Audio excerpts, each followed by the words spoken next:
भाई हल्ला मचा रखा है गोल्ड प्राइसेस ने इस वक्त मार्केट में। व्हाट आर द रीजंस कि प्राइस इतना क्यों बढ़ता जा रहा है? जब भी वॉर लाइक सिचुएशन या टेंस सिचुएशन पूरे वर्ल्ड में होता है तो गोल्ड अपने आप बढ़ जाता है।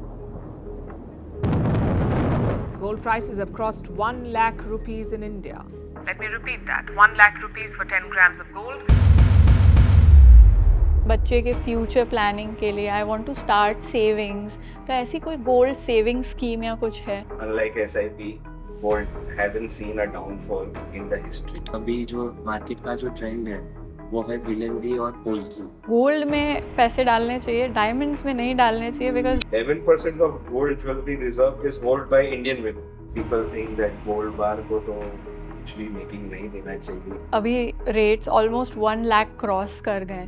सो is it still a wise decision to invest in gold right now?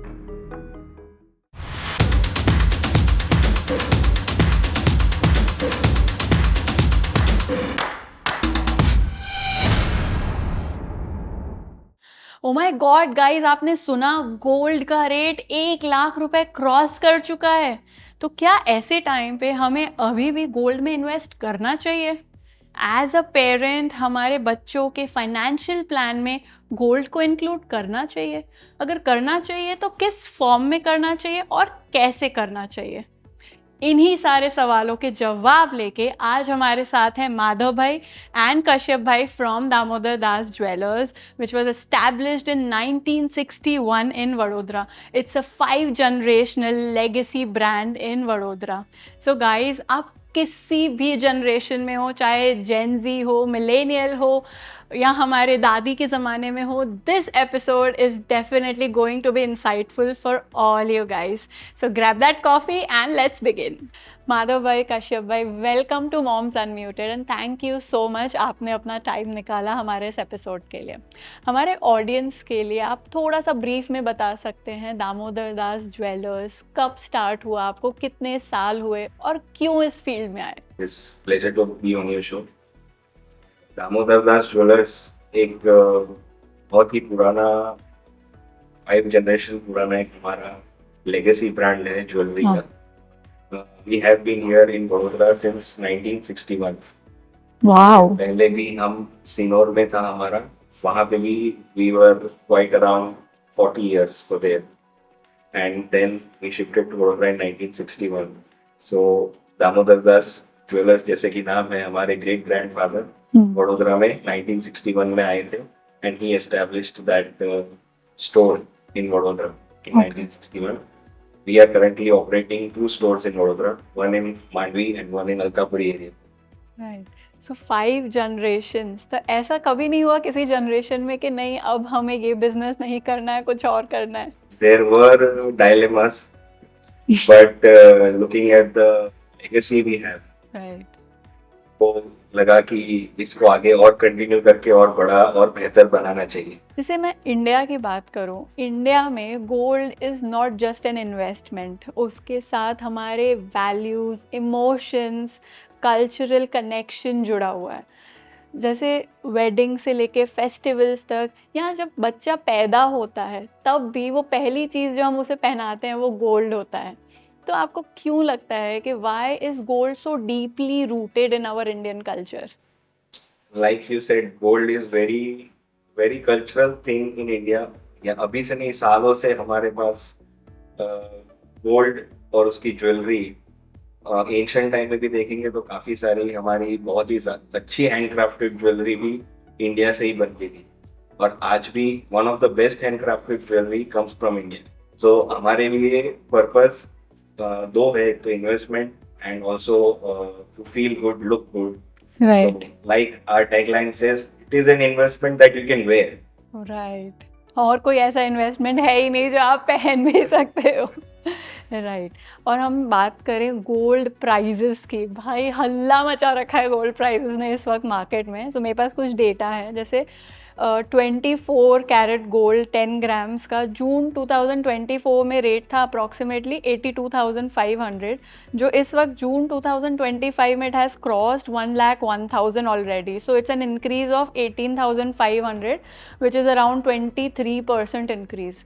So according to you what are the reasons कि प्राइस इतना क्यों बढ़ता जा रहा है? There are several factors. Technically speaking, ये ज्वेलरी कंजम्पशन बहुत ही छोटा फैक्टर है गोल्ड की प्राइस बढ़ने की. हाँ, क्योंकि हमको तो बेसिकली ऐसे ही लगता है कि भाई डिमांड सप्लाई की वजह से प्राइसेस चेंज होते हैं. तो मेनली क्या होता है कि काफी कोरोना के बाद से काफी सारे कंट्रीज ने अपना सेंट्रल बैंक में गोल्ड का रिजर्व बहुत बढ़ा लिया है. ओह, And also, like we know, there are many instabilities in the world. There's a war-like situation. तो जब भी war-like situation या tense situation पूरे वर्ल्ड में होता है तो गोल्ड अपने आप बढ़ जाता है. अच्छा. Because that is the most safest and the most liquid investment. Okay, so this is the main reason. और जब गोल्ड प्राइसेस बढ़ते हैं तो जैसे कस्टमर्स के लिए तो मतलब प्राइसेस बहुत हाई हो जाते हैं, but for you as jewellers जब आप सेल कर रहे हो तो what does this have an implication for you?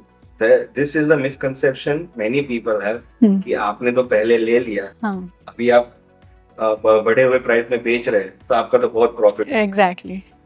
We have to keep our business running. So आज मैं जो भी बेचता हूँ मुझे वही प्राइस पे बाहर से और खरीदना भी पड़ेगा. Right. We are not shutting down our business. We have to keep it running. So मैं जो भी प्राइस पे आज बढ़े हुए प्राइस पे बेच रहा हूँ तो मुझे बढ़े हुए प्राइस पे खरीदना भी पड़ेगा. Only then I can show you the maximum number of design. अगर मैं डिजाइन कम कर दूंगा तो मेरे कस्टमर फुटफॉल कम हो जाएंगे. राइट. तो मुझे जितना आज मैंने बेचा है मुझे वही प्राइस पे बाजार से आज खरीदना भी पड़ेगा. So rate increase is not my profit and rate decrease is not my loss. अभी रेट्स ऑलमोस्ट 1 लाख क्रॉस कर गए, so is it still a wise decision to invest in gold right now? So I would say definitely whenever आपके पास savings के form में कुछ भी बचता है, आप जैसे SIP करते हैं वैसे गोल्ड में भी थोड़ा थोड़ा पार्ट इन्वेस्ट करते रहिए. Because unlike SIP, gold hasn't seen a downfall in the history.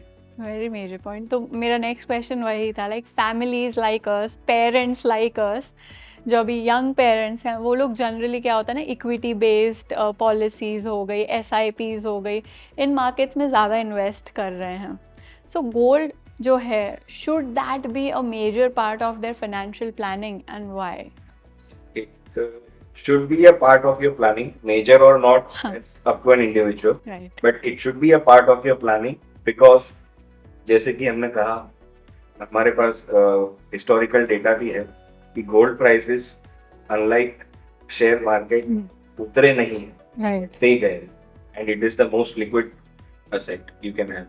Correct. इसीलिए हमेशा अपने फाइनेंशियल प्लान में एक पार्ट छोटा या बड़ा गोल्ड का ज़रूर से होना चाहिए. So here comes like my next, जो मुझे एज अ पेरेंट मुझे बहुत होता है कि गोल्ड के किस फॉर्म में किस तरीके से इन्वेस्ट करना चाहिए. There are several forms. एक सबसे आसान तरीका जो है और कन्वेंशनल तरीका जो है गोल्ड बार्स या गोल्ड लकड़ी, वो सबसे आसान और सेफ फॉर्म ऑफ इन्वेस्टमेंट है. अभी उसके लिए भी काफ़ी सारे ऑप्शंस आ गए. गोल्ड ETF भी है, सॉवरेन गोल्ड बॉन्ड भी है, वो आप डिजिटली इन्वेस्ट कर सकते हैं. डिजी गोल्ड भी है. और other traditional form of investment and an investment you can wear is your jewellery. Right. Unless you want to keep it in your locker, you can flaunt with it. Right. Right. So these are different forms जिसमें हम लोग invest कर सकते हैं. But as a jeweller yourself, आप अपनी family को क्या सजेस्ट करेंगे कि किस में इन्वेस्ट करना? अगर मुझे इन्वेस्ट करना है एज एन इन्वेस्टमेंट फॉर्म तो मुझे किस में इन्वेस्ट करना चाहिए? देखिए, थोड़ा इन्वेस्टमेंट अपना जैसे अपना कन्वेंशनल है कि लकड़ी और बार्स, बट थोड़ा अपने इंडियन कल्चर और ट्रेडिशन के हिसाब से wearing jewellery is not only looking good but it also has some sort of good aura or good impact on yourself also if you wear gold or silver correct. according to planets.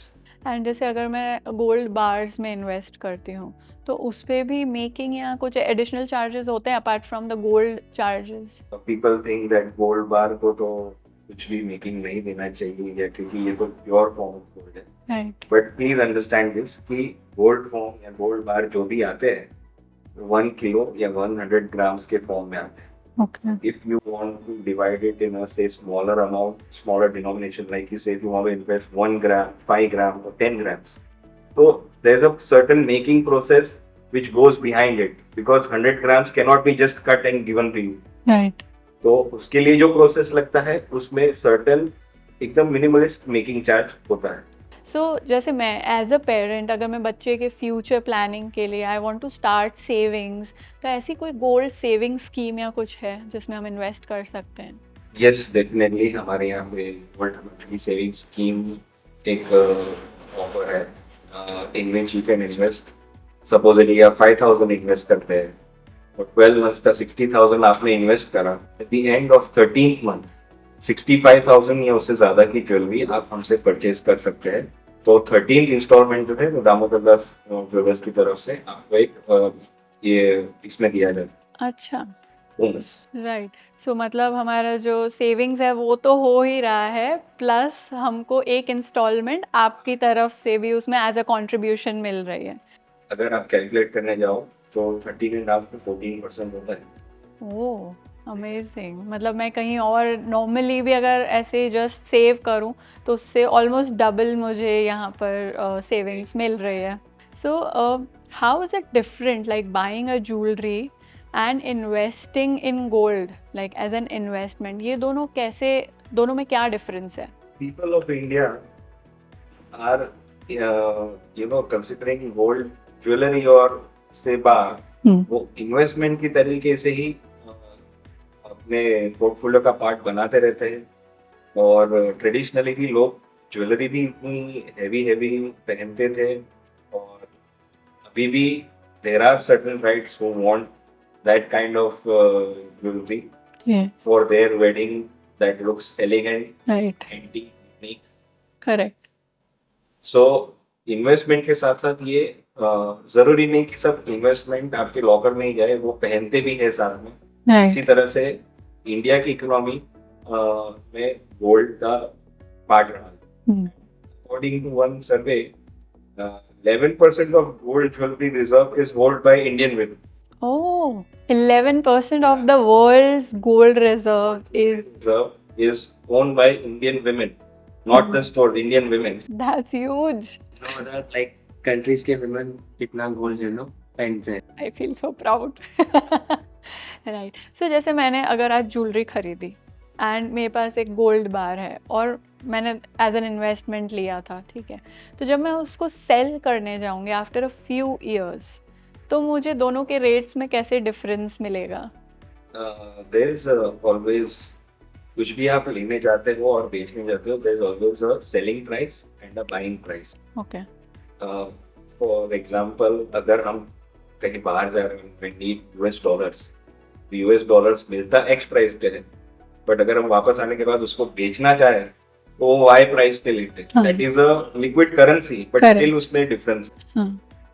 So likewise gold में भी selling rate and purchase rate has a minor difference. Okay. So अगर आपने मान लो आज ले लिया है 1 लाख रुपीज, आफ्टर से फ्यू इयर्स इज 1,50,000 पहुंच गया, तो may be certain portion cut करके आपको आपका परचेज प्राइस में हम वापस ले लेंगे. सो जैसे उस वक्त अगर रेट गोल्ड का है 1,50,000, तो सेलिंग प्राइस मतलब परचेज प्राइस में कितना डिफरेंस रहता है?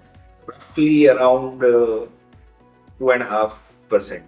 2.5% रहता है. एंड जैसे ज्वेलरी मैं बेच रही हूँ और एक साइड में गोल्ड बार बेच रही हूँ, तो उसमें भी डिफरेंस रहेगा. जो मेरा सेलिंग प्राइस है वहाँ पर आई थिंक मेकिंग चार्जेस कटेगा. चार्जेस आपका, क्योंकि we have already invested and you have owned that jewelry correct. and it is used for the purpose which was meant to be.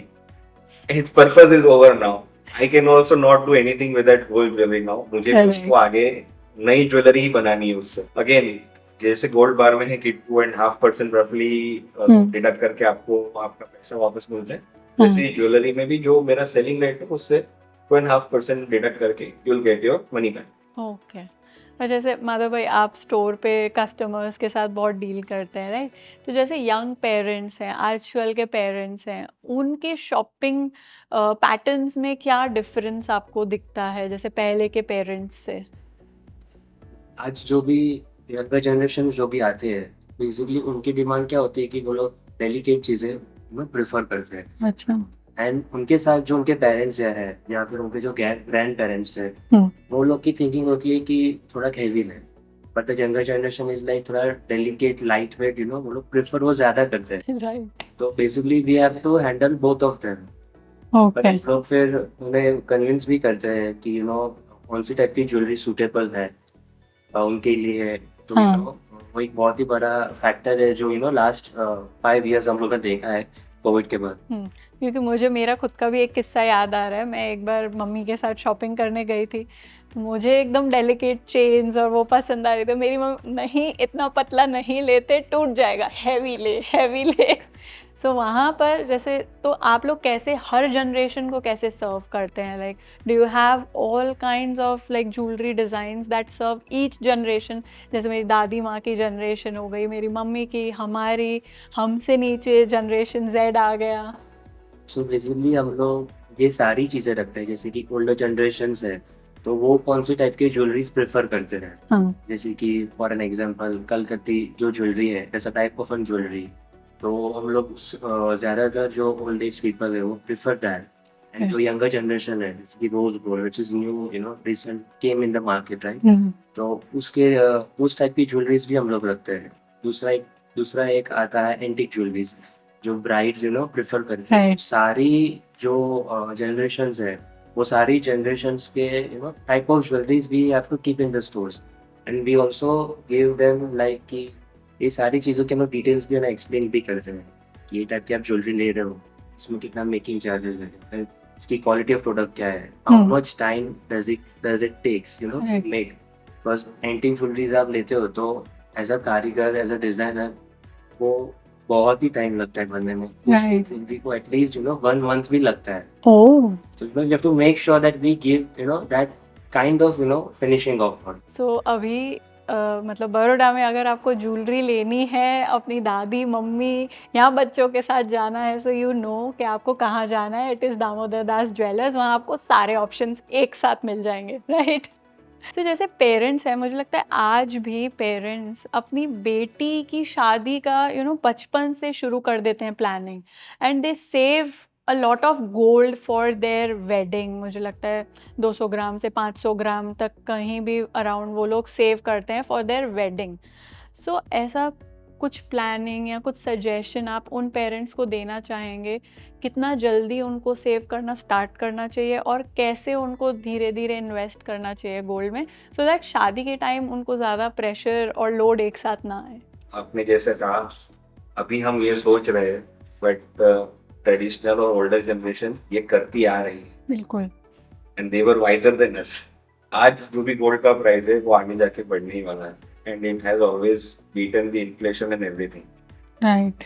तो जैसे जैसे हमारे पास कुछ भी एक्स्ट्रा सेविंग्स होती है, जैसे कि हमने पहले डिस्कस करा कि जैसे आप स्टॉक मार्केट में थोड़ा करते हैं, keep one part of it for gold also.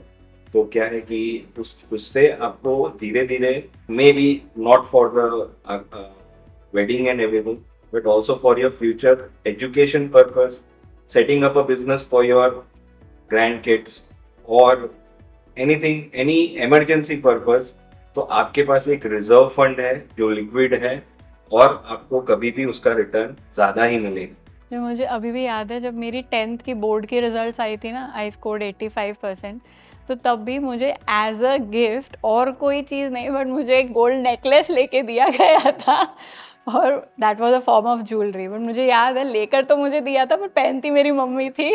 फिर शादी के टाइम मुझे दे दिया, चल अब ये तेरा है। तो जैसे इंडिया में मैं बात करूँ, when we purchase gold jewellery, so there is a major proportion of the cost that goes into making charges. So वो making charges कैसे ना, एज अ बायर हमको लगता है कि यार हमारा तो लॉस है, क्योंकि ये प्राइस तो जब हम बेचेंगे हमको वापस नहीं मिलने वाला है। So can you tell me कि मेकिंग चार्जेस के पीछे रीज़न क्या है, इतने ज़्यादा हाई क्यों होते हैं मेकिंग चार्जेस? मेकिंग चार्जेस एक ऐसी चीज है, इट्स अ परसेप्शन कि आपको ये डिजाइन कितनी अच्छी लगती है। एंड सर्टेनली, एज माधव भाई said, there are many man hours going to make a particular set of jewelry. Okay. That factor can not be discarded. Hmm. हम लोग सिर्फ यही दिखते कि ये गोल्ड में इतना इतना परसेंटेज में हमको मेकिंग में चाहिए, बट उसके पीछे जो मैन आवर्स लगे हैं, because we are Indians, we do not value our labour. Right. That is why this all unfair competition and discounts come in. और इसका सेटबैक यही है कि जो पीछे मैन आवर्स लगे लेबर पे, they are not compensated properly. अच्छा.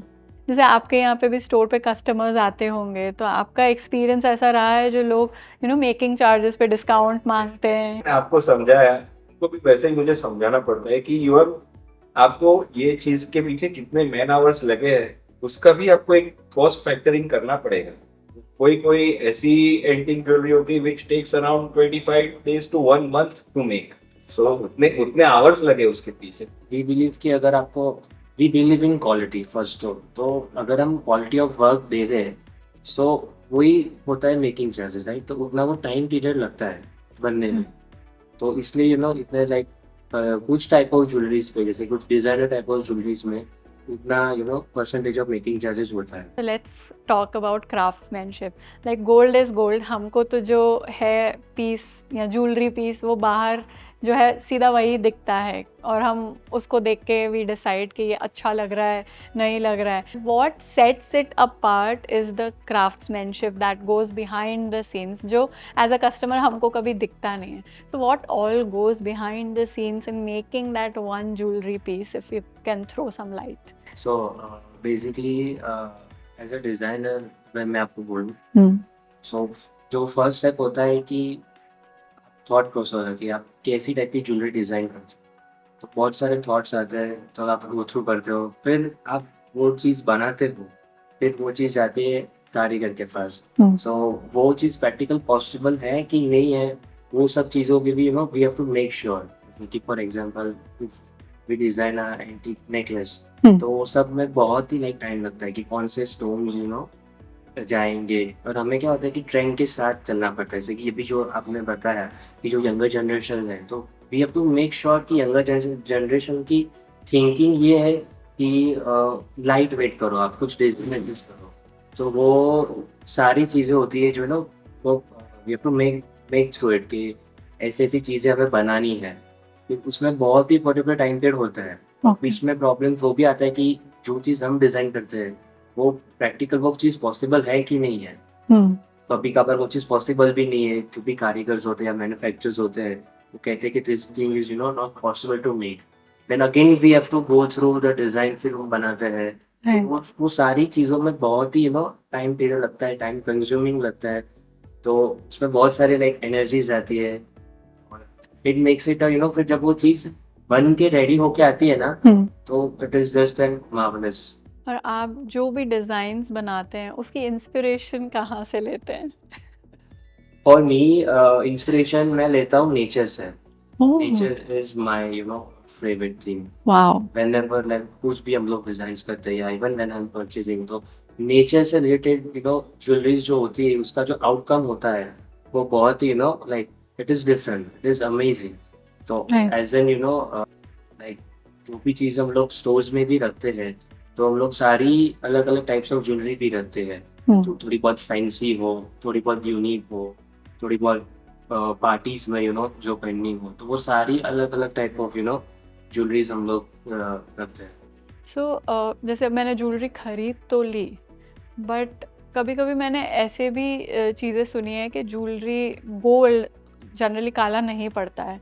बट कुछ लोगों से मैंने सुना है, ये कंप्लेंट्स भी मैंने सुनी है कुछ फैमिली में भी, कि ज्वेलरी का पीस काला पड़ गया. तो ऐसा क्यों होता है? ऐसा हो सकता है क्या कि वो गोल्ड नहीं था, मिलावट थी, ऐसा कुछ होता है?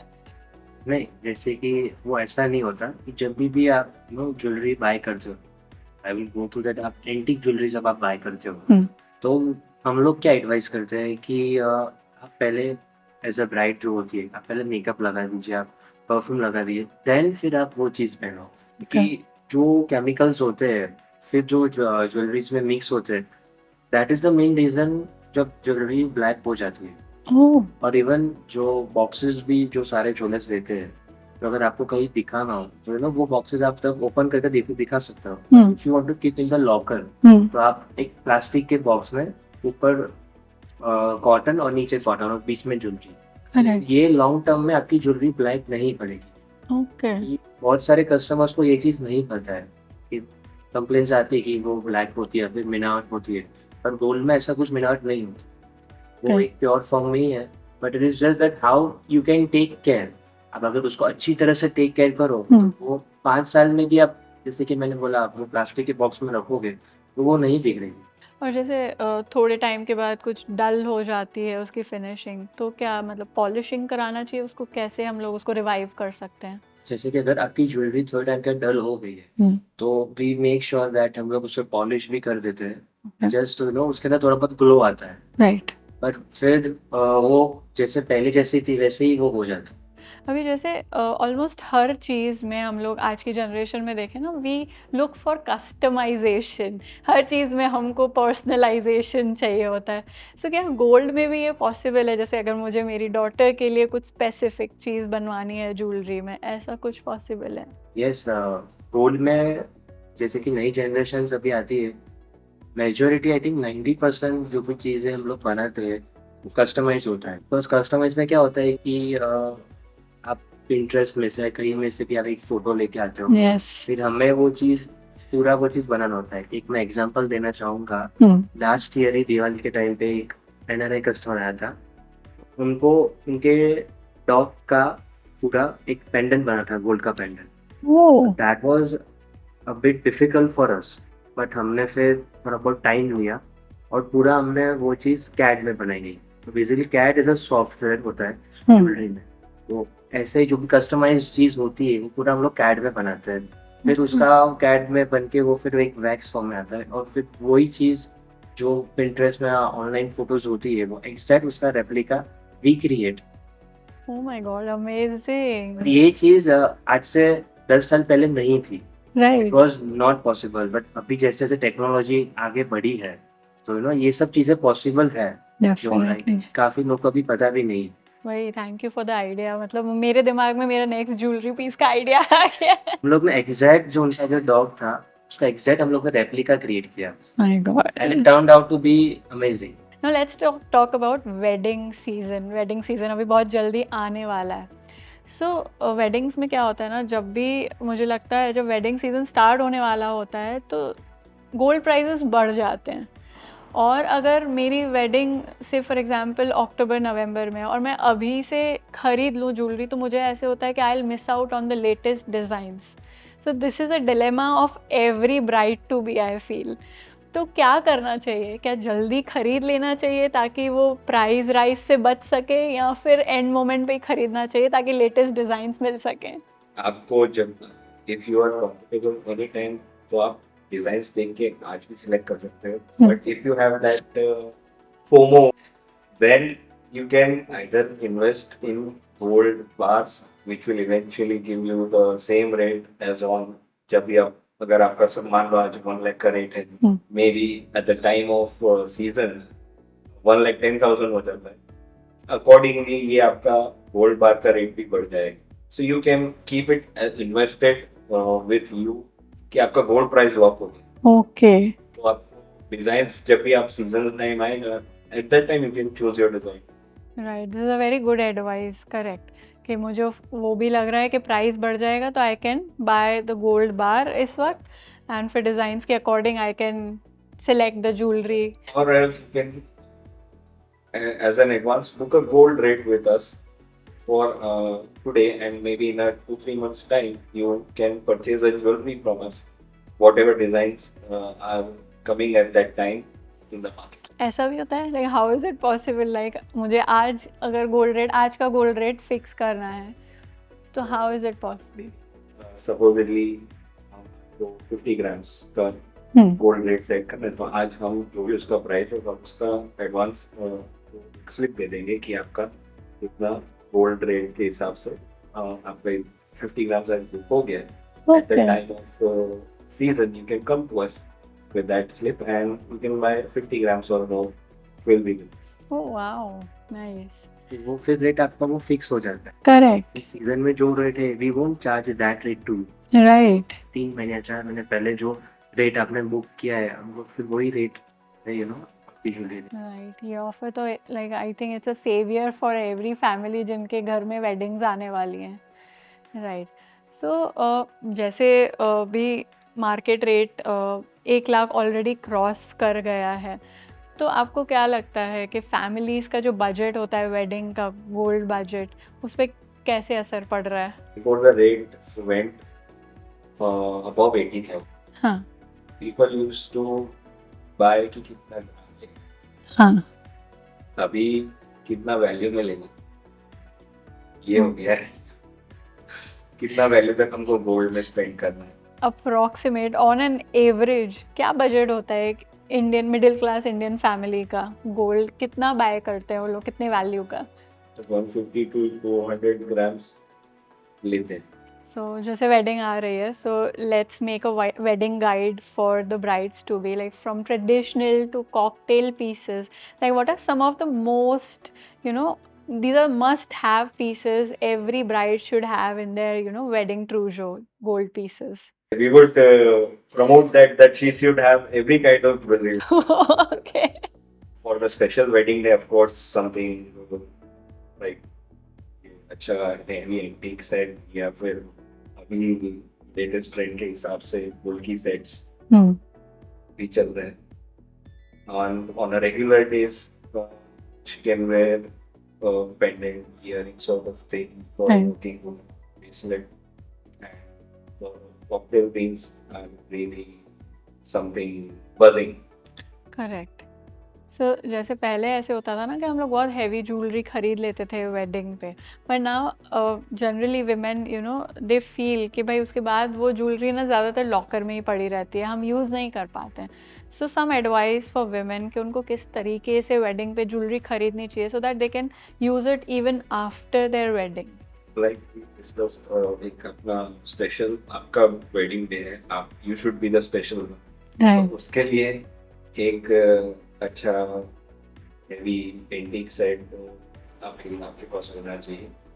Other than that regular business days, many are women are working women, right? Yes, So they can have a ring, engagement ring, जो भी उनके साथ सेट होती है, pendant with earrings and a bracelet. Sometimes she can change.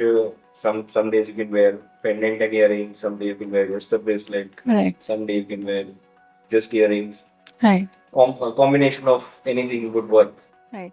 ऐसे कोई timeless pieces या फिर कुछ टाइमलेस डिज़ाइंस हैं जो आप सजेस्ट करना चाहेंगे that every women should have these timeless pieces in their wardrobe? अभी जो लाइक मार्केट में जो ट्रेंडिंग है वो है रोज गोल्ड की ज्वेलरीज। राइट, तो वी सजेस्ट कि रोज गोल्ड में बहुत सारी अलग अलग टाइप्स की ज्वेलरीज भी आती है। That is one every woman should have. And even अगर आप हैवी चीज में देखते हो तो अभी जो मार्केट का जो ट्रेंड है वो है विलेनरी और पोल्की। ओके, वो चीज पेस्टल कलर्स में बहुत ही which is आने वाले कुछ सालों में that is going to play a major factor. तो विलेनरी और पोल्की की ज्वेलरीज भी होनी चाहिए। Correct. And how about diamond sets? But लोग बोलते हैं कि गोल्ड में पैसे डालने चाहिए, डायमंड्स में नहीं डालने चाहिए बिकॉज डायमंड्स की रीसेल वैल्यू उतनी नहीं है। क्या ये सच है? Yeah, it's true to a certain extent. But tell me one thing. आप अभी आज एक ऑडी कार लेते हो, एक आईफोन लेते हो, you think about its resale value? No. Does it give you any resale value? Diamond still has a resale value. Even when the younger generation comes, they go on trips, they buy iPhone, and even the older generation जो साड़ीज में buy करती है, तो वो सारी चीज़ों में तो हम कभी भी जब भी हम शॉपकीपर को पूछते नहीं कि अगर मैं इसको बेचना हो तो क्या मिलेगा। I've never seen anyone talking about that. True. वो लोग ले लेते हैं कि ये 1.5 लाख का iPhone है, let's just buy। 10 ग्राम या 20 ग्राम की jewellery low, that is equal to 1.5 या 2 लाख का iPhone। राइट, और आने वाले कुछ महीनों में उसकी चीजें, उसका जो वैल्यू है वो बढ़ने वाला है, बढ़ने वाला है। और उस चीज का तो आधी चीज भी नहीं आती। तो जैसे डायमंड्स की मैं बात कर रही हूँ, आजकल मैं मार्केट में बहुत सुन रही हूँ lab grown diamonds. Like what are these lab grown diamonds? So diamonds are primarily जमीन के अंदर से it's a carbon form which which were extracted from the land. But from few years जो प्रोसेस जमीन के अंदर thousands of years लगे थे, वो इन्होंने एक मशीन में डायमंड बनाने में एक मशीन बनाई है, तो जो प्रोसेस कुछ महीनों में ही फिनिश हो जाता है and you get a diamond peace out of it which is like real diamond. उसमें दोनों में कोई डिफरेंस होता है natural diamond and lab grown diamond में? There is not much of a difference to the naked eye or anything. अच्छा, The composition both is same. Okay. But value wise अगर देखें तो real diamond still has some value. And like your point, resale value is there in a real diamond thing. But lab grown diamond is just a fashion statement. इसमें कोई resale value नहीं है. और दोनों के प्राइसेस में कितना difference होता है? Lab grown diamond is just around 15 to 20% of the real diamond. और बहुत सारे लोग बोलते हैं कि lab grown diamonds are fake. No, that is not correct. Lab grown diamonds are also just, they have all the chemical properties of a real diamond. So they are as good as real diamond. Just they are made in the lab and they do not have any resale value. Right. And silver ने बहुत ही amazing comeback किया है, मैंने देखा है अभी। So what is the reason behind this trend? Silver is not only from few years, not only used for jewelry, but it has many industrial uses also. Okay. So many of the industries now need silver to make their products. कहीं ना कहीं छोटा से छोटा part silver का कुछ, because it is a very good conductor of electricity other compared to other metals. अच्छा, So okay. that is why it is used industrially also, and that is why it's gaining this moment. And I have seen many people who are investing in silver, मतलब gold की जगह as an investment option भी लोग silver में invest कर रहे हैं। क्या उसके प्राइस इतने इंक्रीज हो रहे हैं? Before 6 or 7 years, it was trading around 36 or 38,000. Okay. Right now, it's around 110. क्या बात कर रहे हो सीरियसली? जैसे कि कोविड के पहले, जैसे इन्होंने बताया, तो सिल्वर का रेट 35-36,000 ही था, बट ये 5 साल के बाद उसका 3 गुना भाव बढ़ गया। अच्छा। And like many people, not just for investment, even silver की बहुत सारी ज्वेलरीज भी आती है right. which has a very good finishing. There are so many types of delicate jewelries होती है, जैसे कि लेडीज के लिए पायल्स है, एंकलेट्स है, डेलिकेट पेंडेंट सेट है, नेकलेसेस है। वो सारी चीजें जो पहले सिल्वर में नहीं आती थी, आती होगी पर बहुत ही कम प्रपोर्शन में आती थी। बट वेरएल्स अभी का जो आप ट्रेंड देखो, इट इज चेंज्ड। अब आपको बहुत ही सारी चीजें सिल्वर में मिलेगी। राइट। जैसे दामोदर दास पे अगर मैं आती हूँ, do you also offer silver jewellery? Yes, we have plenty of number of options. आपको अगर गिफ्टिंग आर्टिकल के पर्पज से लेना है तो हमारे पास बहुत सारी गिफ्टिंग आर्टिकल्स के बेसिस पे भी है jewellery. Okay. We have necklaces also as well in silver. We have lightweight jewelries for ladies. We have lightweight jewelries even for men's. Men's में भी अभी बहुत सारे हाँ। कस्टमर्स होते थे प्रिफर सिल्वर, राइट। जैसे कि कड़ा है, चेन है, नक्की है। हाँ। We have plenty of options as well. Okay, wonderful. मुझे बिल्कुल आइडिया नहीं था कि सिल्वर में मेन ज्वेलरी भी आती है। एंड गाइस, रेट सुन के तो मुझे बस यही लग रहा है, जाओ आज ही जाके सिल्वर खरीदो। So silver भी आपका it's a good jewelry for all your kitty parties and cocktail parties. You can, it's a budgeted jewelry and you can Correct. have new every time you go to a different cocktail party or something like that. Right. And जैसे हाँ, जैसे silver है and white gold है, दोनों में difference पता चलता है अगर मैंने एक सिल्वर की ज्वेलरी पहनी है और वाइट गोल्ड पहना है? For certain jewelry, yes, you can make it out with silver and this. by Okay. Right. And are there some unique things that you do at Damodar Das Jewelers? कुछ unique offerings? Yes, जैसे कि लोग काफ़ी सारे exhibitions करते हैं, इसकी the last past years we did Mangalsutra Mela just for ladies, कि हम लोग ने बहुत सारे डिफरेंट टाइप्स ऑफ मंगलसूत्र रखे थे, Hmm. यूनिक डिजाइंस के, turned out to be really successful. And after few months we also did men's exhibitions. In that हम लोग ने काफ़ी सारी men's की ज्वेलरी रखी थी, जैसे कि unique Italian Turkish chains Oh, wow. keys as well. So we do all kinds of exhibitions in store as well. one really wonderful experience that we gave our customers, a unique experience, not a jewelry exhibition, but we had something, rarest diamond replicas from all around the world, 51 diamonds, जो काफी बड़े बड़े size में हैं. Their replicas were exhibited in our store for before a long time, and it was a really very successful event. Oh wow. And जैसे audience को updated रहना हो कि अपकमिंग कुछ इवेंट या एग्जीबिशन हो रहा है Damodar, so how can they come to know? They can, लोग on a daily basis we update in on our social media platform. Okay. हम लोग हमारे व्हाट्सएप पे, इंस्टा पे, फेसबुक पे, हम सारी चीज़ों में we are updated. Absolutely. We are mentioning their handles, so you can definitely follow for more updates. तो जैसे आपने also mention किया Italian designs, Turkish designs. So हाँ, मैंने Italian designs बहुत सुनी है. What is this craze about these Italian designs? और ये designs वहीं से आती हैं या यहाँ पर बनती हैं? बेसिकली अभी के अब जो ट्रेंड चल रहा है, राइट, इटालियन डिजाइन्स में, तो वो सारी चीज़ें आपके कल्चर को फॉलो करके यहाँ पे चीज़ें बनाती भी हैं. Okay. जैसे कि टर्किश ज्वेलरी जो है वो टर्की में ही पहले लोग पहनते थे उस पर्टिकुलर काइंड ऑफ ज्वेलरीज, पर अभी वो चीज़ें यहाँ भी बनना स्टार्ट हो गया है. Okay. It is given the name but it is made over here. Got it. ठीक है, थैंक यू सो मच. मेरे पास जितने सवाल थे मैंने ऑलमोस्ट सब पूछ लिए. So on a closing note, if you can give one advice to our women, to our families out there who are listening to you. Keep one part of your saving in gold and silver as per your liking, but please do save and promote our Indian jewelry. That every woman should follow our Indian culture.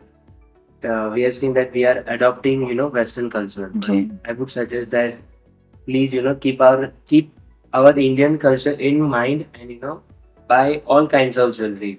Thank you so much. That was wonderful and very insightful. I hope guys इस episode से आपको भी उतना ही कुछ सीखने को मिला होगा जितना मुझे सीखने को मिला. There were so many things about gold जो मुझे खुद नहीं पता थी. सो अगर आपको लगता है ये एपिसोड किसी और को भी हेल्प कर सकता है तो उसे शेयर करना मत भूलना, एंड लाइक एंड कॉमेंट करना तो बिल्कुल मत भूलना. एंड आई होप अब तक आपने मॉम्स अनम्यूटेड के पेज को फॉलो तो कर ही लिया होगा. अगर नहीं किया है तो अभी कीजिए. Until then, bye bye.